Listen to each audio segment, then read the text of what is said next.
Pronto.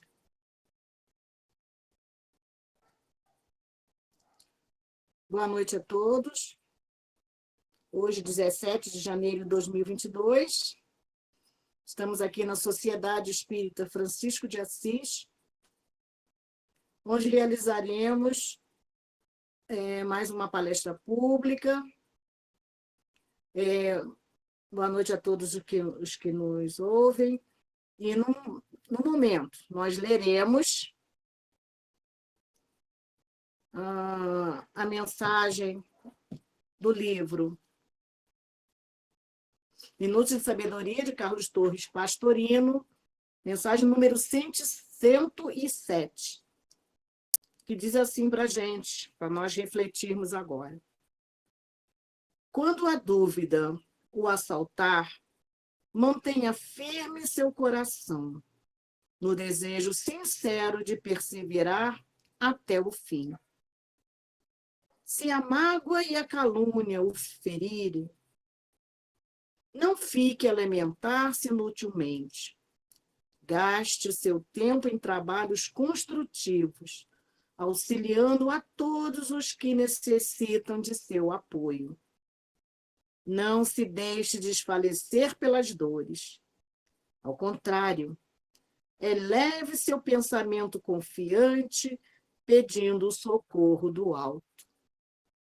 E então, elevando nosso pensamento ao mais alto, e gratos ao nosso Pai amantíssimo, por essa oportunidade de reflexão, por essa oportunidade de estarmos aqui unidos em seu nome, em nome do Mestre Jesus. Gratos estamos, Pai, por mais essa oportunidade em que podemos nos reunir, refletirmos juntos e absorvermos todos esses ensinamentos que o nosso Mestre Jesus nos revelou, para que pudéssemos glorificar-te, Senhor, a bondade, a justiça e esse amor infinito, derramando sobre nós sua misericórdia de termos tantos irmãos que nos trazem esses esclarecimentos em textos, em comunicações orais, em vibrações de amor. Que todos nós, seus filhos, Senhor, possamos estarmos gratos a essa misericórdia e esse amor que nos une sempre. Esteja conosco, Pai amado, hoje, agora e sempre.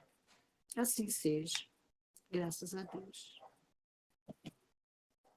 Hoje, que nos dará o prazer de suas reflexões, será a nossa querida irmã Rose Figueiredo, com o tema Ante a Mensagem Espírita. Rose, a palavra está contigo. Eu agradeço, meus amigos, pela presença de vocês aqui, né? Estamos todos nós aqui reunidos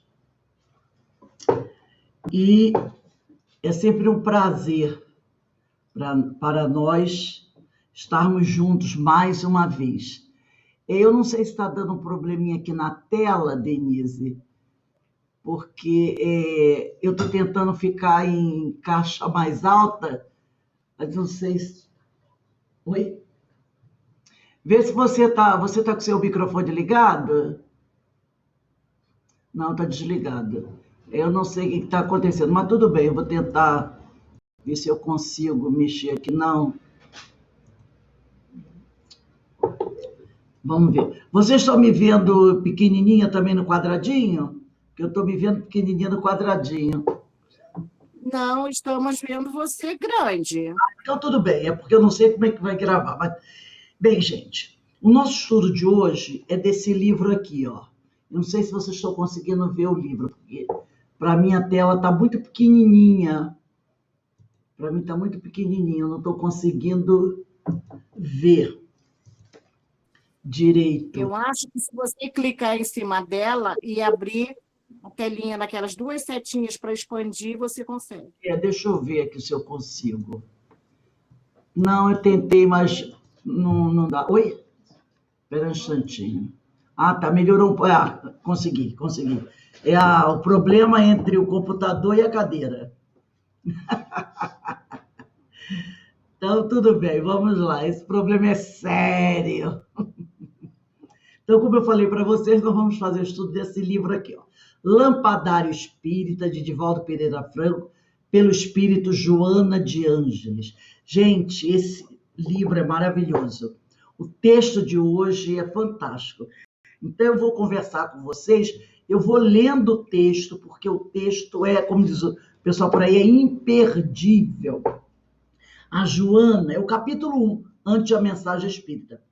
E a Joana diz assim: discípulo do Cristo, mediante a limpidez da mensagem espírita, não adies a própria renovação encastelado nas paredes do convencionalismo ou retido nas algemas da paixão. Então, ela dá um alerta, ela inicia com um alerta. Ela diz assim, discípulo do Cristo. Então, ela já dá um título para a gente.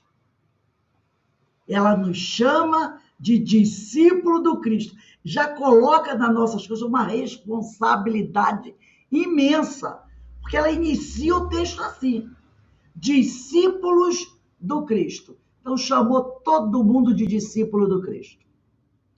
Aí ela diz, mediante a limpidez, quer dizer, mediante a clareza da mensagem espírita, não adiem a renovação espiritual. Não adiem a evangelização de vocês, encastelando-se, né? Fechando-se nas paredes do convencionalismo ou no retiro nas algemas da paixão. Ela está dizendo, não há tempo a perder. Você é um discípulo do Cristo. E a mensagem da doutrina é muito clara, é muito direta. Foi sábado, nós fizemos, acho que foi sábado, um estudo falando sobre isso. A clareza da mensagem é tanta que não dá para o sujeito depois dizer assim, eu não sabia, eu não entendi bem. Certo? Então não dá para a gente fazer isso. Mas a mensagem é tão clara, que você não vai poder alegar ignorância, que não sabia que se fazia urgente a renovação espiritual. Então ela já começa assim, né? Aí depois ela vai dizer assim, identificação com Jesus Cristo é avanço sobre a masmorra do eu. Todo mundo sabe que é masmorra, né? Masmorra é uma prisão. Então ela diz assim, aquele que se identifica com Cristo, ele está acima dessa masmorra do eu. E daqui na introdução desse mesmo livro, a respeito dessa masmorra do eu, ela vai dizer assim, ó, e esse homem fascinado que se atira pelos espaços cósmicos, olha que ela somos nós, não é? Agora mesmo nós colocamos um tremendo de um telescópio no espaço que ele leva de 3 a 4 meses para abrir, porque ele era tão grande que ele não poderia ir no foguete, o foguete que leva o telescópio ao espaço, não teria condições de levá-lo se ele fosse aberto, porque ele é como uma borboleta. Então ele foi fechado na frente do foguete, no espaço, esse foguete vai abrindo as asas, como se tivesse asas, ele vai abrir assim o telescópio, para poder, vai ficar assim aberto no espaço, para poder captar as informações que vêm das profundezas do universo. Só para ele abrir vai levar de 4 a 6 meses. Então ela diz aqui, ó, fascinado, e esse homem fascinado que se atira pelos... Eu aqui estou na introdução. E esse homem fascinado que se atira pelos espaços cósmicos, abrasado por heroísmo, que o faz sentir-se super-homem, sofre no casulo do eu os dartros venenosos dos vícios dissolventes que o aniquilam lentamente, ora de dentro para fora, através das paixões, vezes outras de fora para dentro, graças aos excessos da rebeldia que os desgovernam. Isso está é Antilóquio, é a introdução do livro, tá? No Antilóquio, na segunda página.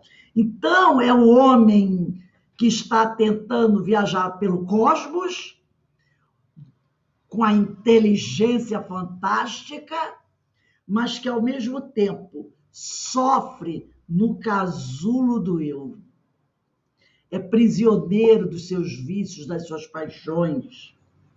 E aí ela, continuando o texto, né, o texto do estudo de hoje, utilizando as ferramentas poderosas que se encontram ao alcance da vontade. Então, identificação com Jesus Cristo é avanço sobre a masmorra do eu, utilizando as ferramentas poderosas que se encontram ao alcance da boa vontade.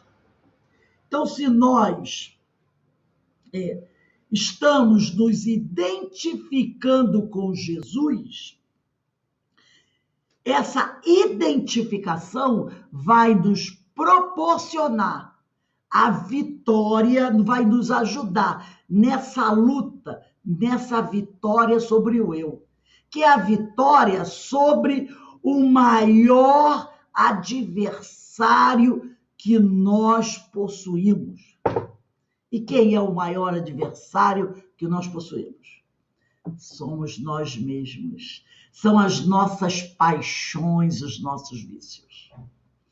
Então, ela diz que aquele que se identifica com Jesus, ele possui as ferramentas poderosas que se encontram ao seu alcance para travar a maior batalha, a mais dura, a mais terrível, que é lutar contra o nosso próprio eu.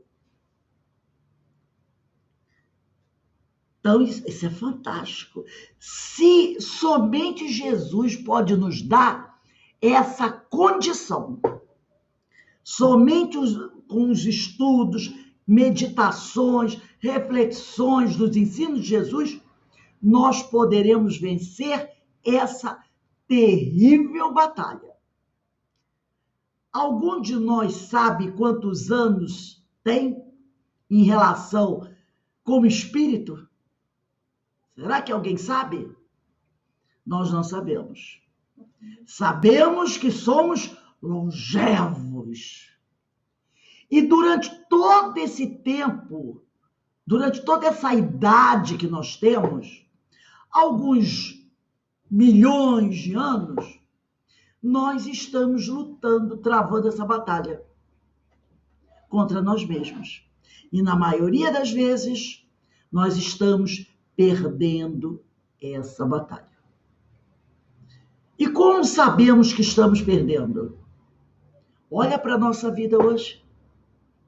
Olha para as nossas dificuldades hoje. Agora, nessa encarnação, nós estamos tendo uma oportunidade ímpar. Estamos mergulhando nos ensinos de Jesus com propriedade. E com certeza essa é a nossa melhor reencarnação. A de maior sucesso. Porque nós estamos conseguindo enxergar quais são as ferramentas que nós poderemos utilizar para finalmente começar a vencer essa batalha. Estamos já conseguindo identificar o que precisamos fazer para vencer essa batalha. Batalha essa que a gente vem, sofrendo derrota, em cima de derrota, através das nossas reencarnações. E ela continua aqui, ela diz assim, não postergue, quer dizer, não adie desse modo esse momento da autossuperação. Não adie, não deixe para depois. É aquela coisa que às vezes a pessoa diz assim, deixa para amanhã, né? Já que Deus vai me dar várias oportunidades para reencarnar, deixa para a próxima. Já estou muito velha. Deixa para a próxima. Joana diz assim, nada disso. O momento é agora. Mete a mão na charrua e segue em frente. Porque se olhar para trás vai virar estátua de sal, que nem a mulher de Ló. Lembra aquela história lá do Antigo de Sodoma e Gomorra? Que ela teve a oportunidade de sair com o marido e os filhos, só que ela parou e olhou para trás. E o anjo tinha dito, ninguém olhe para trás, porque lá atrás não tem nada que te interesse. Mas ela olhou para trás. E aí ela virou uma estátua de sal. E aí ela continua. Oportunidade transferida, tarefa complicada. Transferir a oportunidade complicou a tarefa, ficou mais difícil. O momento de resolver é agora. Iniciar agora esse trabalho de reconstrução, de evangelização. Mas qual a melhor idade para fazer isso? A que você tem aí. 50, 60, 40, 15, 18, 20. Qual o melhor dia? É hoje. Qual a melhor hora? Agora, 20 horas e 3 minutos. Nada de postergar. Examina, diz a Joana, examina os resultados do conhecimento espírita e verifica se entraste pura e simplesmente na doutrina ou se a doutrina encontrou porta de acesso para se estabelecer no teu coração. Porque às vezes, né, vocês dizem assim, não, eu estou buscando estudar, conhecer a doutrina, tenho muitos livros, assisto muitos vídeos, participo de muitas atividades da Casa Espírita. Mas você não passa daqui, da superficialidade. Você fica só boiando, nada de mergulhar. É o que ela diz aqui, examina os resultados do conhecimento espírita e verifica se entraste pura e simplesmente na doutrina ou se a doutrina encontrou porta de acesso para se estabelecer no seu coração. Examina se você está só boiando aqui, né? Olhando para o céu, deitadinha ali, relaxando sobre as águas, ou se você está dando mergulhos mais fundos, permitindo que essa doutrina encontre uma porta de acesso para se estabelecer no seu coração. Aqui no Livro dos Espíritos, na introdução número 8, se alguém quiser pegar, eu dou até um tempinho aí, é o Livro dos Espíritos, introdução número 8, Kardec diz assim, acrescentemos que o estudo de uma doutrina, qual a doutrina espírita, que nos lança de súbito numa ordem de coisas tão nova, tão grande, só pode ser feito com utilidade por homens sérios, perseverantes, livres de prevenções e animados de firme e sincera vontade de chegar a um resultado. Então, o estudo da doutrina espírita, que nos apresenta uma série de coisas novas, né, maravilhosas, só pode ser feito com utilidade por homens sérios, perseverantes, livres de prevenções e animados de firme e sincera vontade de chegar ao resultado. Então, não adianta, né, buscar estudar doutrina para ficar na superficialidade. Não adianta. É preciso mergulhar. Por quê? Para que você mergulhar e ter uma vontade sincera de chegar ao resultado. Depois, no parágrafo de baixo, Kardec diz assim: o que caracteriza um estudo sério é a continuidade que se lhe dá. É isso que é um estudo sério. É aquele estudo sistematizado, contínuo. Não é, hoje eu vou assistir, eu vou estudar hoje. Aí, depois, daqui a 3 meses, eu estudo de novo. Então, ele deixa bem claro. Lembra como nós falamos da clareza da doutrina? A Joana começou aqui, ó. Mediante a limpidez da mensagem espírita, não a diz a própria renovação. Então, Kardec diz, o que caracteriza um estudo sério é a continuidade que se lhe dá. E depois ele continua mais embaixo. Demais, sucede frequentemente que, por complexa uma questão, para ser elucidada, exige a solução de outras preliminares ou complementares. Então, às vezes, a pessoa quer pegar um tema da doutrina. Eu vou estudar isso aqui. Achei interessante. Não vai conseguir chegar ao termo adequado. Por quê? Porque ele está faltando coisas. Ele precisava começar ali da base, de temas preliminares, complementares. A pessoa quer começar estudando, por exemplo, eu quero começar a doutrina estudando Nosso Lar, estudando libertação, memória de um suicida. Mas você não conhece como é que a doutrina começou. Você não tem a base, vai ficar complicado. Então você tem que começar por baixo. O que é o espiritismo, evangelho, livros espíritos, a história do espiritismo.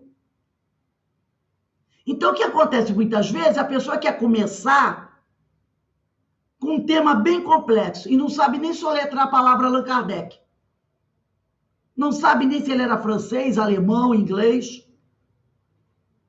O que vai acontecer? Ela não vai conseguir chegar a um conhecimento profundo, porque não tem a base. Por isso que Kardec diz aqui, o que caracteriza o estudo sério é a continuidade que se lhe dá.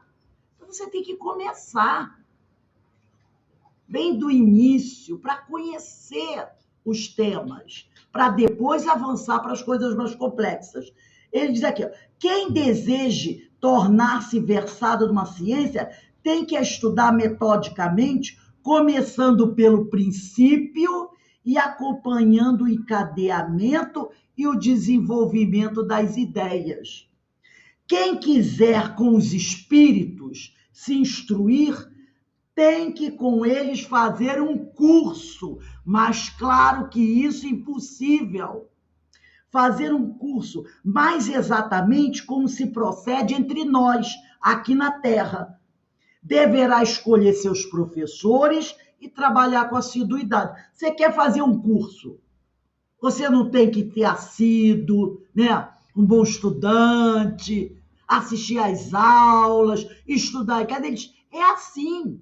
Quem quer se instruir com os espíritos, tem com eles fazer um curso. Dissemos que os espíritos superiores, somente as sessões sérias ocorrem, sobretudo as em que reina a perfeita comunhão de pensamentos e de sentimentos para o bem. A leviandade e as questões ociosas os afastam, como entre os homens afastam as pessoas criteriosas. O campo fica então livre à turba dos espíritos mentirosos e frívolos, sempre à espreita de ocasiões propícias para zombarem de nós e se divertirem à nossa custa. Então, se queremos aprender, se queremos crescer, conhecer bem a doutrina, temos que fazer estudos sérios, em reuniões sérias, porque se não for assim, os espíritos superiores ali não estarão. Mas os levianos virão correndo. E depois ele vai dizer assim, para encerrar: sede, além do mais, laboriosos, quer dizer, trabalhadores e perseverantes nos vossos estudos. Sede, além do mais, laboriosos e perseverantes nos vossos estudos, sem o que os espíritos superiores vos abandonarão, como faz o professor com os discípulos negligentes. Então, mais claro do que isso, impossível. Até uma criança entende a mensagem, né? Então, aí a Joana vai dizer assim: quando se entra na célula espírita, quer dizer, no núcleo espírita, no meio espírita, trava-se contato com o fenômeno mediúnico, com o programa de estudos, com as diretrizes da assistência aos necessitados, com as fichas de compromisso para com a sociedade, mediante uma taxa módica, com pessoas, com opiniões. Então, ela está querendo dizer aqui que quando você entra no mundo espírita, quando você decide realmente estudar doutrina, decide fazer o trabalho de assistência aos necessitados, como a doutrina nos ensina, você assume um compromisso. Mas ela diz que é aquele curso, né? Você vai fazer aquele curso, realmente você vai se dedicar. Mas ela diz que a taxa que a gente vai pagar por isso, o preço que a gente vai pagar por isso, é bem pouquinho. É bem pouquinho. Ninguém vai cobrar da gente um braço, uma perna, não. A taxa é módica, ela diz, com pessoas e com opiniões.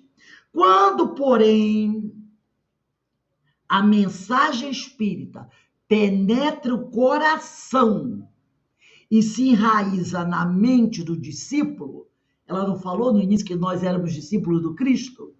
O panorama é diverso. Possivelmente os companheiros não observam nas fichas de registros quaisquer apontamentos nem anotações. Os painéis mentais, no entanto, e os arraiais da emoção de imediato se transformam. Banham-se de sol e a paz se aninha vitoriosa, estabelecendo normativas de felicidade. Então ela está dizendo o seguinte: quando você começa a frequentar o movimento espírita, assistir palestras, você vê, fica sabendo dos fenômenos que acontecem. Na casa espírita tem uma reunião disso, de mesa mediúnica, tem o passe, né? Você está transitando dentro daquilo, mas você ainda não abraçou a tarefa devidamente. Você, vamos dizer assim, é um iniciante. Então, o teu compromisso, o que você vai pagar para estar ali, como ela disse, é uma taxa módica, pequena. Mas quando você permite que essa mensagem espírita penetre o seu coração, se enraize na sua mente, na mente do discípulo, a coisa vai ficando diferente. Vai ficando diferente. É só lembrar como era a nossa vida junto ao movimento espírita, quando nós começamos nos primeiros anos da casa. A gente ia lá, assistia uma palestra aqui, fazia um cursinho ali, né? Aquela coisa muito de leve. Mas os anos foram passando, 10, 15, 20 anos foram passando, e nós começamos a nos comprometer mais com a doutrina, com o trabalho, com as atividades. E a responsabilidade foi aumentando. E ela diz aqui, os painéis mentais e os arraiais da nossa emoção se transformam, banham-se de sol, e a paz se aninha vitoriosa, estabelecendo normativas de felicidade. No início, você é um mero espectador, né? Não tenho muito compromisso, vou lá de vez em quando, não vou. Mas quando você realmente mergulha, se compromete, é outra situação. Você sente a presença da espiritualidade amiga, te orientando, te auxiliando. Você sente que você faz parte de algo diferente, de algo especial. É o compromisso que você foi assumindo. Você é discípulo do Cristo. Você não é mais um mero espectador, né? Você não é mais um mero espectador. O discípulo, diz aqui a Joana, não se agasta com as ofensas que muitas vezes vai receber, nem se melindra com os incidentes comuns, à espera de ação onde se encontra. Não se acomplicia com o erro, nem se subordina às imposições subalternas. Não se entorpece na ideia negativa, fixa, nem se precipita no entusiasmo apaixonado. Ele vai percebendo o que está acontecendo, ele vai se equilibrando, ele vai abraçando as tarefas com muita responsabilidade. Dá para perceber isso, não dá? No nosso trabalho agora, você vai percebendo que você vai pisando num solo mais firme, com mais equilíbrio, né? Com mais força. É comedido e sensato, calmo e confiante, pois que possui os inestimáveis recursos para exame e compreensão dos acontecimentos e das injunções no dia a dia da experiência carnal. Hoje, você está mais tempo comprometido, mergulhado, compromissado, você já analisa o que está acontecendo no dia a dia, na sua vida, com um olhar diferente de alguns anos atrás.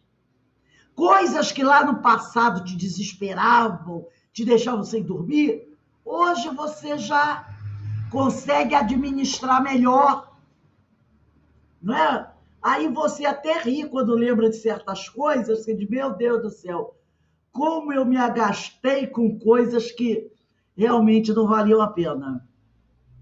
Tudo essa maturidade espiritual que a gente vai adquirindo.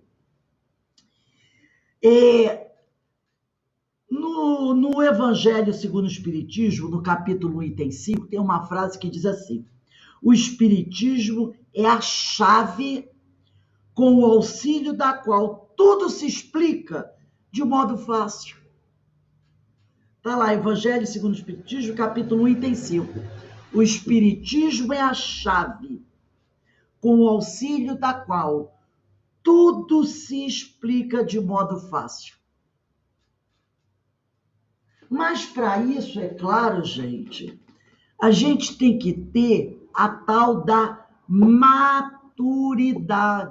E isso precisa de tempo, porque a natureza não dá saltos, né? A coisa vai acontecendo paulatinamente. E aí a Joana diz assim, se já permitiste que a doutrina espírita se domicile em tua vida, olha só, se já permitiste. Então, somos nós que temos que abrir a porta, né?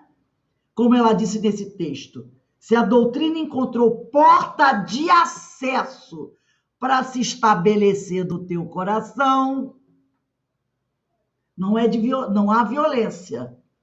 Se a doutrina encontrou porta de acesso, e aqui ela diz, se já permitiste que a doutrina espírita se domicile em tua vida, mostrando que depende de quem?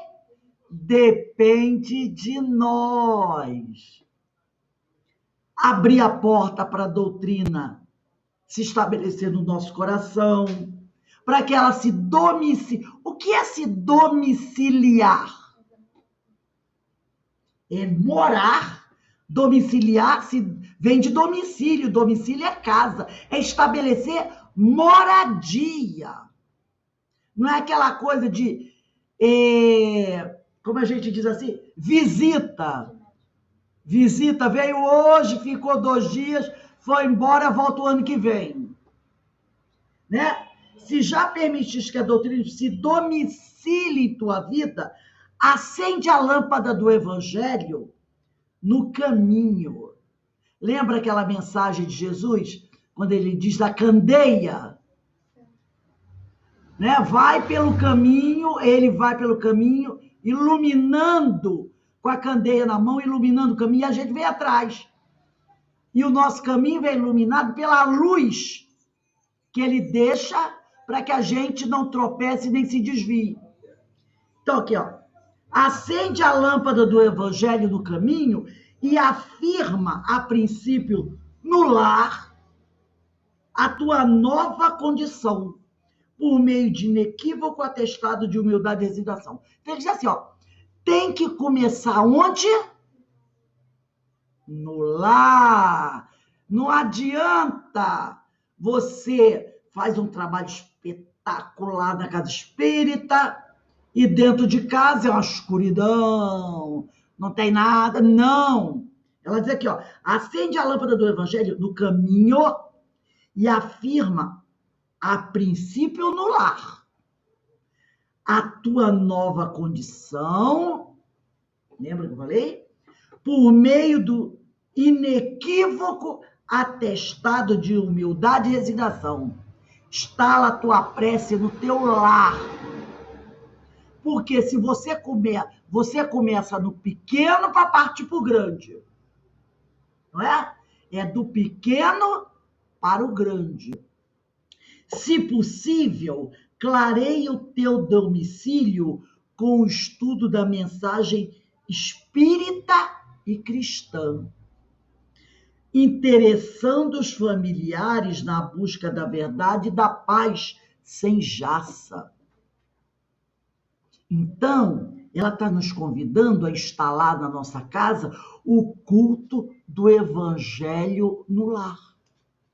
Aí a pessoa diz assim, mas lá em casa ninguém se interessa. Comece você sozinho, que sozinho nunca estará, porque existe toda uma espiritualidade com você.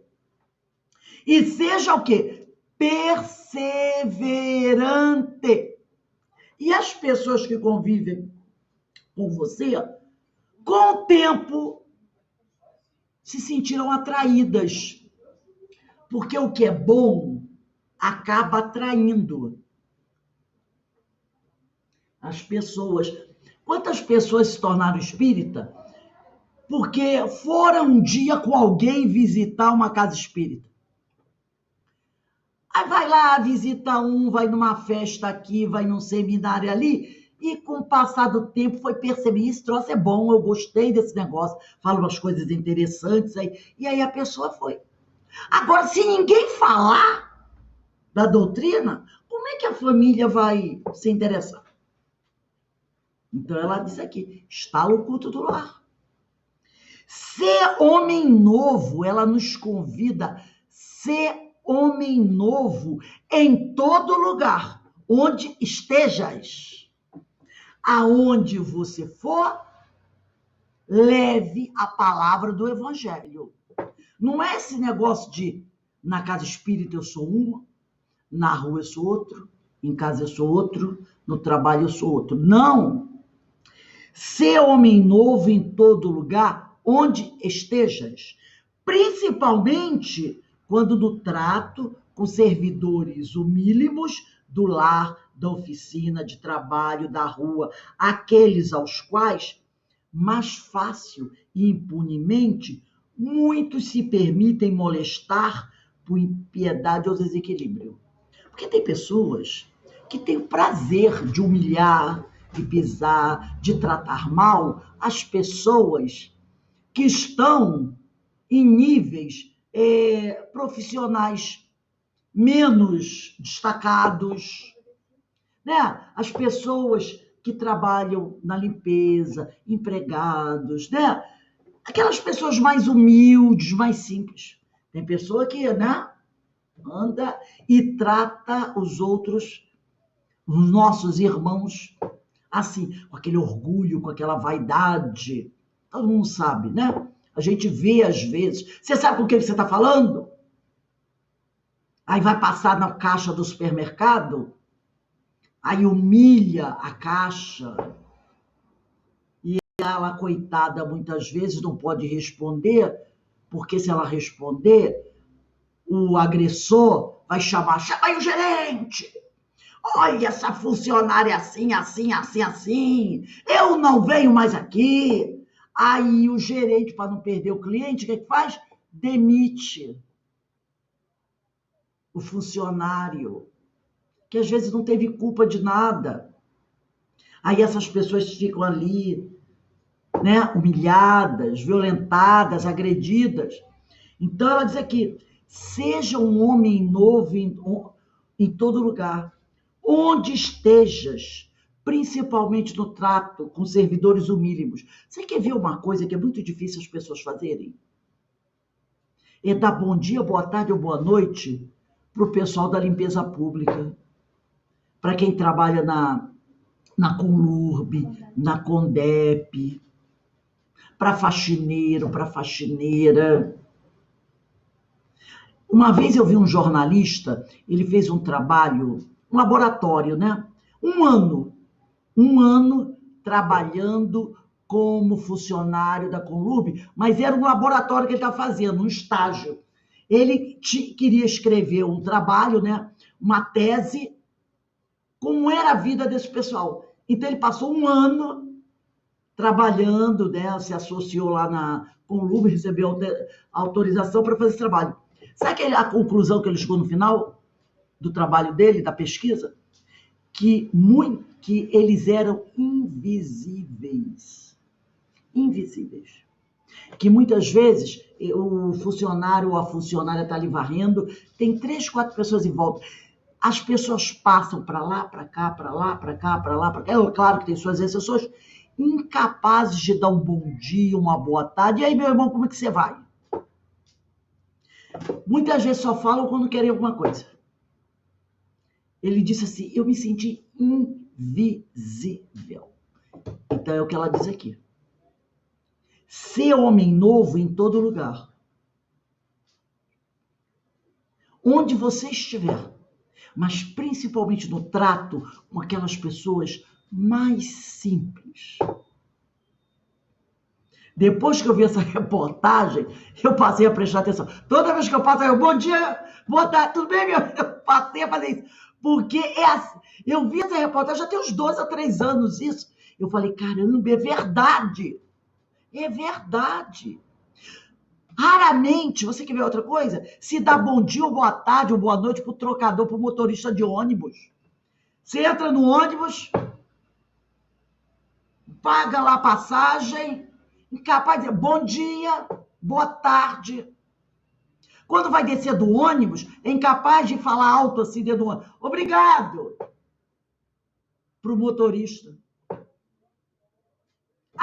É o trabalho dele.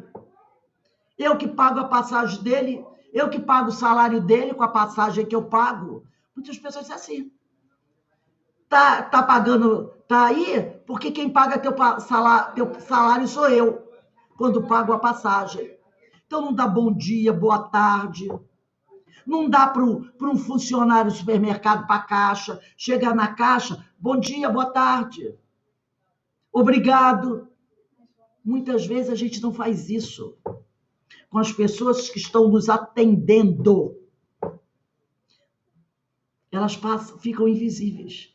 É o que a Joana nos chama aqui. O homem novo começa a corrigir essas coisas, a mudar a sua atitude, o seu modo de ser. E ela continua aqui, ó.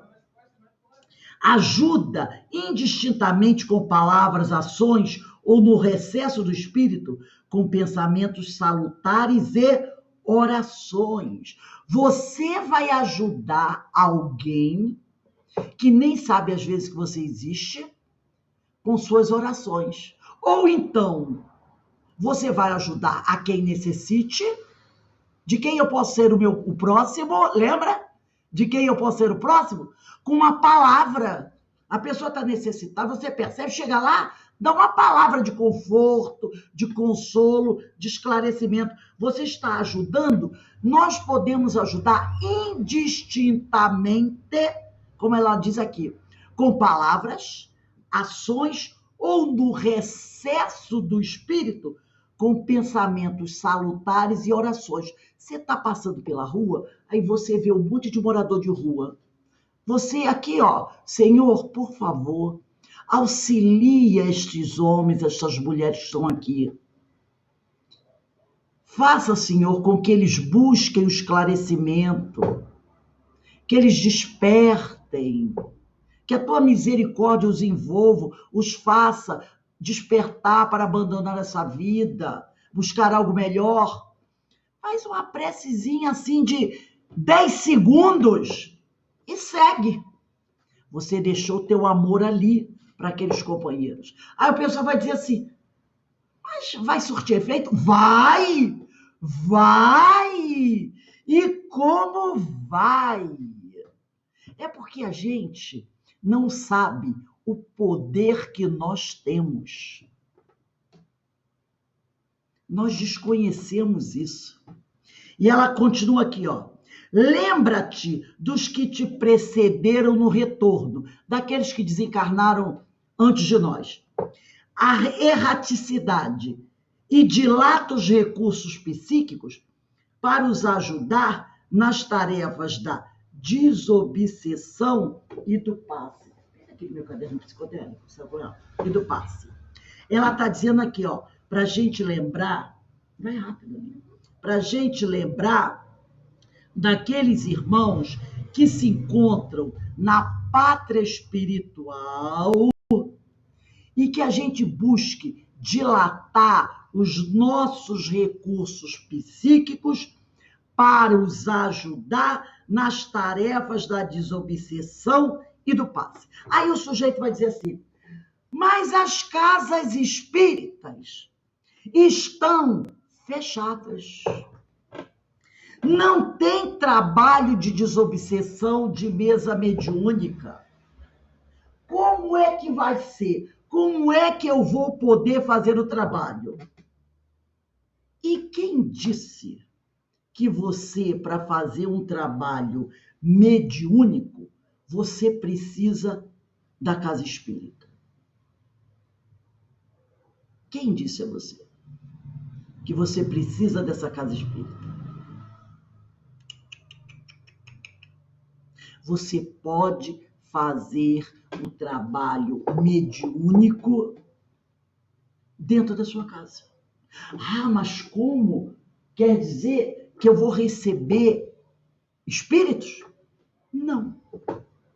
Os amigos espirituais dizem o seguinte, toda vez que você abrir um evangelho, seja o evangelho segundo o espiritismo, seja a Bíblia, seja o Novo Testamento, seja uma página de um livro de Emmanuel, André Luiz, que trate do evangelho e faça uma reflexão.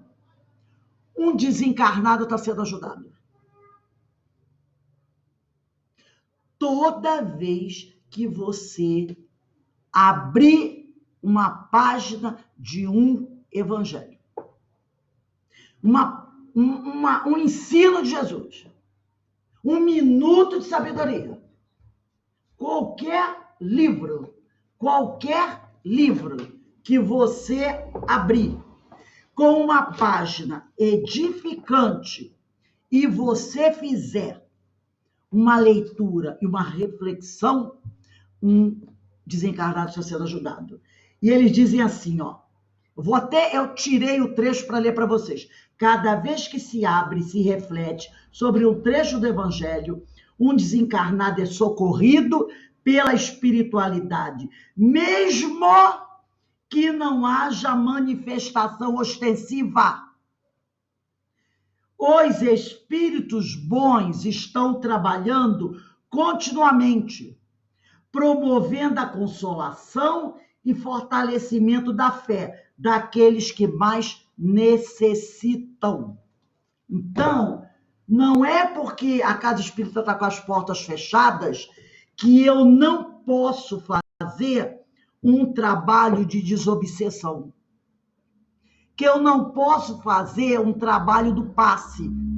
Quando eu falei, eu passei lá, vi o irmão caído na rua, embriagado, e eu mentalmente peço à espiritualidade, peço a Jesus, o médico das almas doentes, peço a Deus por aquele irmão, eu estou dando um passe nele. Eu estou dando um passe nele. Então, essa história de que, só na casa espírita eu posso dar passe? Não. Andando pelas ruas, eu posso dar passe. Quantas vezes você vê pessoas atormentadas nas ruas, no mercado, na fila do ônibus? Você olha, você percebe que aquela pessoa está agoniada. Você, com a sua mente, o que você tem de mais poderoso, que são os seus pensamentos, você dirige, pede ajuda à espiritualidade, uma prece para aquele companheiro, faz o teu culto do evangelho no lar, todo dia abre uma página do evangelho, qualquer página, de qualquer livro doutrinário. Quando eu digo doutrinário, quer dizer de leitura edificante, que remonte ao ensino de Jesus.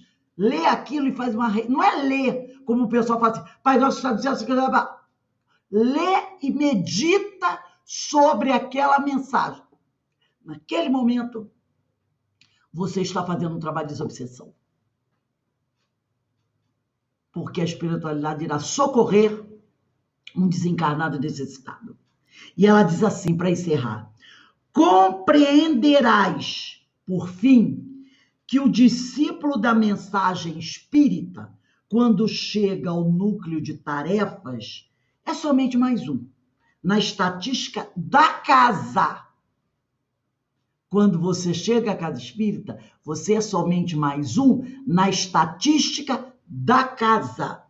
Quando, porém, a mensagem espírita penetra em alguém e o transforma, esse aprendiz se faz um festival de bênçãos. Então, quando você chega à casa espírita, você é mais um na estatística da casa. Mas quando a mensagem espírita penetra em você, ela nos transforma em um festival de bênçãos, esparzindo as concessões excelentes da vida em nome da vida abundante, em favor da humanidade toda, que ruma para a vida excelsa. Quer dizer, quando você deixa que a doutrina, que o Evangelho de Jesus penetre em você, você se torna um festival de bênçãos. Vamos dizer assim, um chafariz de bênçãos, né? Um vulcão de bênçãos que está espargindo para todos os lados as bênçãos do Senhor. Primeiro porque, por onde você passar, vê um necessitado, tu está olhando para ele. Os necessitados que passam por você e você não vê, mas que vêem em você, eles, tua fé te salvou. Lembra da mulher hemorroíça? Eles, o espírito, eu não vejo, mas o espírito necessitado, mesmo encarnado, ele sabe aonde buscar a água pura para matar a sede dele. Então, se você é esse festival de bênçãos e está caminhando pela rua, o necessitado, encarnado ou desencarnado, vai tocar na barra do seu manto e vai tirar de lá virtudes para plenificá-lo, para ajudá-lo a se equilibrar. Por isso nós somos um festival de bênçãos, quando estamos caminhando ao lado de Jesus. E para a gente encerrar o estudo de hoje, eu vou pegar aqui o Evangelho segundo o Espiritismo, no capítulo 1, item 7. Capítulo 1, item 7. Eu não vim destruir a lei. Diz assim, Evangelho segundo o Espiritismo, capítulo 1, item 7. Assim como Cristo disse, não vim destruir a lei, porém cumpri-la, também o Espiritismo diz, não venho destruir a lei cristã, mas dar-lhe execução. Nada ensina em contrário ao que ensinou Cristo, mas desenvolve, completa e explica em termos claros e para toda a gente o que foi dito apenas sob a forma alegórica. Jesus disse sob forma alegórica e o Espiritismo rasga o véu e revela para nós o que Jesus disse de forma alegórica. Vem cumprir nos tempos preditos o que o Cristo anunciou e preparar a realização das coisas futuras. Ele é o Espiritismo, pois obra do Cristo, que preside, conforme igualmente o anunciou, a regeneração que se opera e prepara o reino de Deus na terra. Então, que todos nós possamos, meus irmãos, como iniciou o texto Joana, e ela disse assim, discípulo do Cristo, mediante a limpidez da mensagem espírita, não adies a própria renovação, encastelado nas paredes do convencionalismo ou retido nas algemas da paixão. Não, de jeito nenhum adies. Esse é o nosso momento. Vamos vivê-lo. Que Deus nos abençoe, que Deus nos ilumine e que nós possamos sempre ter esse evangelho em nossos corações. Agradeço a presença de vocês e que Deus abençoe e tenha compaixão de todos nós.